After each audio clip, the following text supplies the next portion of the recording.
The theme that I chose was isolation, specifically socially.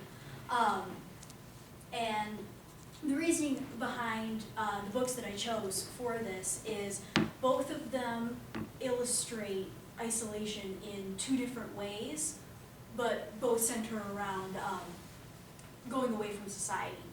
And the two of them that I chose were The Catcher in the Rye by J.D. Salinger and The Metamorphosis by Franz Kafka. And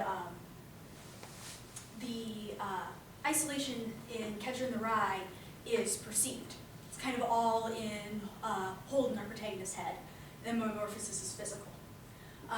So Holden Caulfield is a teenager, like the rest of us, and he is very angsty, angry at the world, but most importantly, he thinks that all grown-ups are fake. The kindness is fake. Very, hello, how are you? I'm good, how are you? He thinks that's all just phony.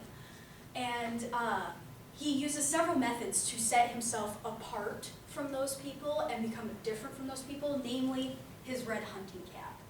It becomes a symbol of his identity and kind of a security blanket, because when he puts it on, he feels isolated, and that makes him feel good, because then he feels like the only real one. And a connection I didn't expect to make was between Holden and Amelie from the titular Amelie. Both are isolated, her because of this perceived illness that she had as a child, and both go through kind of this epiphany that brings them out of their isolation. Holden's is realizing that he can grow up and be still real, and Amelie falling in love. So the most important thing that I got out of that was the fact that perception kind of becomes a reality for Holden up until the very end of the book, when he has that epiphany.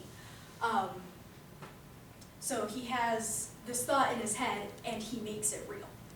However, in the Metamorphosis, you have Gregor Samsa, this workaholic, super stressed out, 20-something, and he wakes up to find himself literally turned into a giant brown beetle, a representation of his own stressed out self. And so his isolation is physical, and it's specifically familial. These people who used to stand behind him and used to support him no matter what, his family, are now unhappy with him and find him a burden.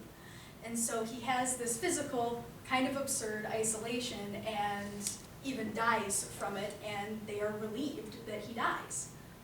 And the two connections I made was The Metamorphosis of Narcissus by Salvador Dali, because both that and The Metamorphosis have this person becoming a product of themselves. Narcissus, his arrogance, and Gregor, his stress. And then The Vitruvian Man by Leonardo da Vinci, which you see perverted here and perverted in the beginning, is the symbol of Gregor becoming kind of this model, of being this model citizen, or Da Vinci's perfect man, and becoming this insect. And the most important part, and what makes it most physical, is that Gregor is Kafka. Gregor is the writer. Kafka was a German-speaking Jew in Czechoslovakia. He himself was physically isolated. And so he puts himself into Gregor.